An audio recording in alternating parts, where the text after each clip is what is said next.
प्रधानमंत्री मोदी ने आज एक बार फिर से किसानों को समझाया। कृषि मंत्री नरेंद्र सिंह तोमर भी लगातार भ्रम दूर करने की कोशिश में जुटे हैं। इंडिया टीवी के कंसल्टिंग एडिटर अजय कुमार ने कृषि मंत्री से एक्सक्लूसिव बातचीत की, तो सुनिए कृषि मंत्री ने किसानों को क्या भरोसा दिया है। इस पूरे मुद्दे पर बात करने के लिए हमारे साथ मौजूद हैं केंद्रीय कृषि मंत्री नरेंद्र सिंह तोमर। तोमर जी, बहुत स्वागत है इंडिया टीवी पर। सरकार ने पूरी तरह से कोशिश की है कि सभी उलझने किसानों की दूर कर दी जाए। इसका विरोध कर कौन रहे हैं? जो लोग विरोध कर रहे हैं, जो तस्वीरें दिख रही हैं, जो पोस्टर्स दिख रहे हैं, उसमें कई ऐसे नाम हैं जो फिलहाल जेल में हैं। ये लोग क्या किसान हैं? क्या इनका विरोध करना सही है? लेकिन दुर्भाग्य के साथ मुझे ये कहना पड़ता है कि जब मैं मीडिया में ये खबरें सुनता हूँ कि उसमें गलत प्रकार के तत्व शामिल हो रहे हैं जी, तो मैंने ये दैनिक भास्कर अखबार जो है इसको सवेरे पढ़ा, तो इसमें किसान आंदोलन में दिखे दिल्ली दंगों के आरोपियों के पोस्टर और रिहाई की मांग।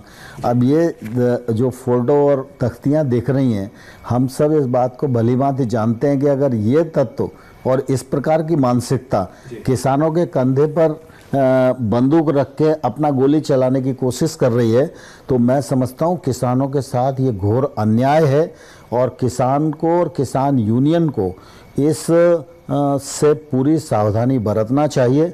ये हमने इंडिया टीवी पर दिखाई हैं। ये तमाम तस्वीरें मैं अपने फ़ोन में आपको अभी दिखा रहा हूँ। सबसे पहले हमने इस खबर को सामने प्रदर्शित किया कि किस तरह से वो तमाम लोग शामिल हैं इस पूरे आंदोलन में, जो शायद किसान किसी तरीके से कहे नहीं जा सकते। मैं पूछना चाहता हूँ आपसे, ये तमाम लोग हैं जो अपने आप को किसान कहते हैं, किसान नेता के तौर पर आंदोलन में शामिल हैं, ये कौन लोग हैं? मैं समझता हूँ जो नाम आपने बताए हैं ये घोषित रूप से वामपंथी दलों से जुड़े हुए लोग हैं, और मैं आपके माध्यम से इनको भी पूछना चाहता हूँ और देश के किसानों को भी कहना चाहता हूँ, वामपंथी दलों की भी सरकार पश्चिम बंगाल में एक लंबे समय तक रही। मैं पूछना चाहता हूँ कि वामपंथी सरकार के 15-20 साल रहते हुए भी क्या गरीबी समाप्त करने में उन्होंने कोई सफलता प्राप्त की? खेती किसानी के क्षेत्र में पश्चिम बंगाल आगे बढ़ा? वामपंथी लोगों के सोचने का जो नज़रिया है वो किसी भी प्रकार से उचित नहीं है, और इस आंदोलन में जब ये शामिल हैं तो मैं समझता हूँ कि किसान आंदोलन में जो नतीजे नहीं निकल पा रहे हैं वो उनका भी एक कारण इस प्रकार की मानसिकता हो सकती है।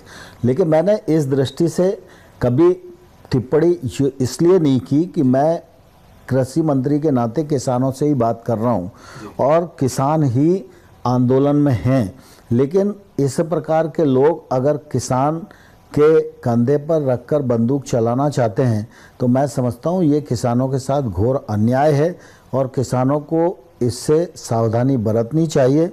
और सियासती लोगों को मैं ये कहना चाहता हूँ कि वो सियासत करना है तो वो अपने पार्टी के नाम पर आएँ और आंदोलन करें और सरकार से सवाल जवाब करें। सरकार उनको जवाब भी देने के लिए तैयार है, सरकार उनसे बहस करने के लिए भी तैयार है, लेकिन किसानों के नाम पर किसी राजनीतिक दल को सियासत नहीं करना चाहिए। कुछ अराजक तत्व किसान आंदोलन में हिस्सा लेकर इसे एक अलग आयाम देने की कोशिश कर रहे हैं।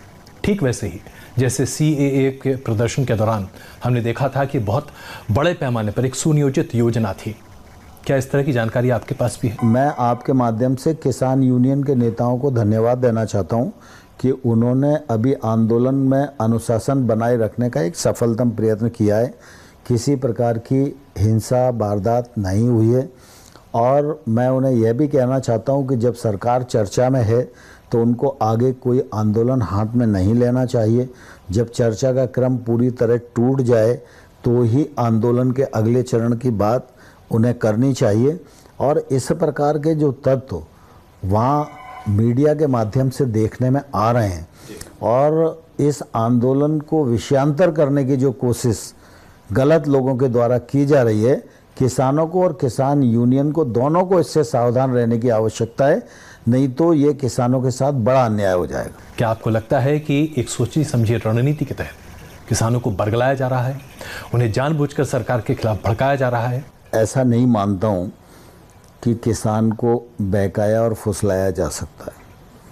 किसान समझदार है, अपना भला बुरा समझता है। ये वामपंथी लोग ही इस बात की कोशिश करते हैं कि किसान बेचारा है और किसान कुछ समझता नहीं है और किसान को कोई गुमराह कर देगा।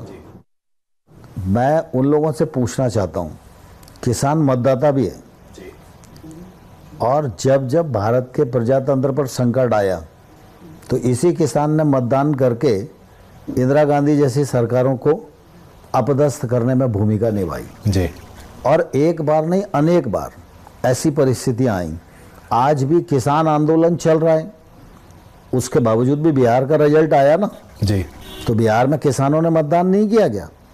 बिहार में भी तो किसान रहते हैं। अभी राजस्थान में रिजल्ट आया पंचायत के चुनावों का, भारतीय जनता पार्टी जीती, बगल में ही आंदोलन चल रहा है। इसके मायने किसान समझदार है और किसान जानता है, लेकिन इसके बावजूद भी कुछ किसान बंधु जब आंदोलन के लिए आए हैं तो भारत सरकार के नाते उन आंदोलनकारी किसानों का भी हमारी नज़र में पूरा सम्मान है।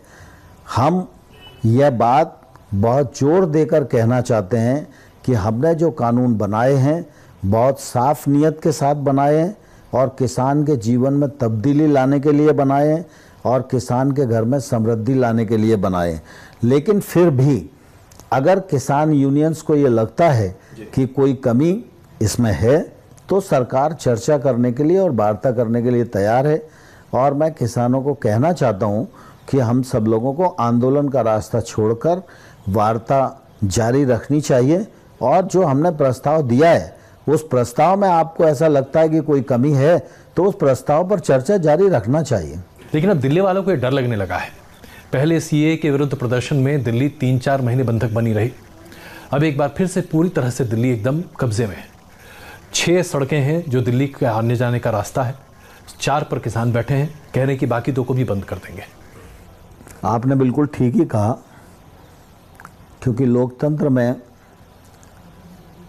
देश में हर नागरिक का बराबरी का अधिकार है। अगर अभिव्यक्ति की स्वतंत्रता सबको है तो किसान को भी है, बाकी सब नागरिकों को भी है। अपने किसी अधिकार को मांगने के लिए आंदोलन करने का भी अधिकार है, लेकिन आंदोलन करते समय किसी भी वर्ग को यह जरूर सोचना पड़ेगा कि उसका आंदोलन उसकी अपनी स्वतंत्रता किसी दूसरे की स्वतंत्रता का हनन तो नहीं कर रही है जी। आज अगर किसान आंदोलनरत हैं, यातायात अवरुद्ध है, तो जो किसान बुजुर्गावस्था के हैं या छोटी अवस्था के हैं वो सर्दी में बैठे हुए हैं, कोविड का संकट है, उनके जीवन को भी खतरा हो सकता है।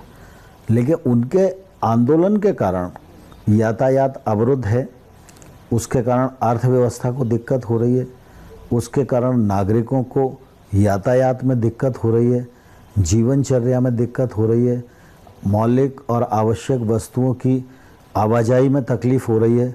तो मैं आशा करता हूं कि किसान यूनियन के लोग इस विषय को भी उतनी ही जवाबदेही के साथ लेंगे जितनी जवाबदेही के साथ वो अपने विषयों के लिए आंदोलनरत हैं। तबका है हमारे देश में जो प्रधानमंत्री मोदी की अगुवाई में किए गए इन तमाम बदलाव को, किसान सुधारों को देखने को तैयार नहीं है। मैं इसीलिए कहना चाहता हूं कि प्रधानमंत्री नरेंद्र मोदी जी को कुछ पार्टियों ने प्रधानमंत्री नहीं बनाया, देश के करोड़ों करोड़ लोगों ने बनाया। देश की गरीब जनता, गांव में रहने वाले किसानों ने नरेंद्र मोदी जी को प्रधानमंत्री बनाया।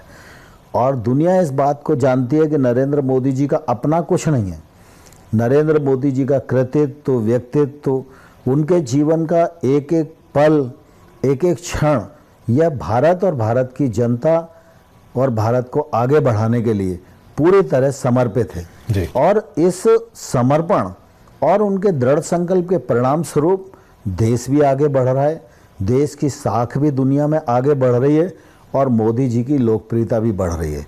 इससे राजनीतिक दलों का भयभीत होना स्वाभाविक है, लेकिन मैं उन राजनीतिक दलों को कहना चाहता हूं कि अगर वो सकारात्मक दृष्टिकोण अपनाएं तो इसमें उनका ही भला है और मोदी से लड़ने से उनका कोई भला होने वाला नहीं है, क्योंकि मोदी जी उनकी कृपा के कारण नहीं है, मोदी जी भारत की जनता के कारण हैं। और भारत को आगे बढ़ाने के लिए और जनता की प्रगति और उन्नति के लिए, जनता का जीवन सुखमय बनाने के लिए अगर कठोर से कठोर निर्णय लेने की आवश्यकता है तो मोदी जी कभी उसमें हिचकते नहीं हैं। और इसलिए मैं किसान बंधुओं को भी कहना चाहता हूं कि राजनीतिक दल और बाकी सब लोगों की बातों में नहीं आना चाहिए, उन्हें भरोसा रखना चाहिए। मोदी जी के रहते हुए किसान का जरा सा भी नुकसान कभी नहीं हो सकता है। मोदी जी किसानों की समृद्धि के लिए पूरी तरह प्रतिबद्ध हैं और आने वाले कल में भी रहेंगे। और मोदी जी ने साफ कहा है कि एपीएमसी को कोई खतरा नहीं है, एमएसपी जारी थी, जारी है और आने वाले कल में भी जारी रहेगी। एमएसपी पर किसी भी प्रकार का कोई संकट नहीं है, ये मोदी जी का दृढ़ संकल्प है। क्या आपको लगता है कि उन तमाम तत्वों को अब सजग हो जाना चाहिए, क्योंकि अब सरकार नज़र बनाए हुए उन लोगों पर जो किसान आंदोलन को हाईजैक करने की कोशिश कर रहे हैं? बहुत छोटा जवाब प्लीज। गलत तत्वों पर सरकार की निगाह पूरी तौर पर है। गलत तत्वों से किसानों को और किसान यूनियन को पूरी सावधानी बरतना चाहिए। ये आंदोलन को नुकसान पहुंचाने के लिए आप सबके बीच में हैं, इसलिए किसान और किसान यूनियन पूरी सावधानी बरते और गलत तत्वों का जहां तक मामला है तो सरकार निपटने के लिए सक्षम है। बहुत धन्यवाद तोमर जी हमसे बात करने के लिए। और इसमें कोई शक नहीं कि आपने जो अभी बातें कही हैं कम से कम उन लोगों तक ज़रूर पहुंच रही होंगी जो इस आंदोलन को हाईजैक करके किसानों का भला तो नहीं लेकिन शायद अपना उल्लू सीधा करने की पूरी कोशिश कर रहे हैं। बहुत धन्यवाद। चलिए, बहुत धन्यवाद। और टोल नाकों पर आज किसान आंदोलन का कितना असर हुआ है आपको दिखाएंगे इस ब्रेक के बाद।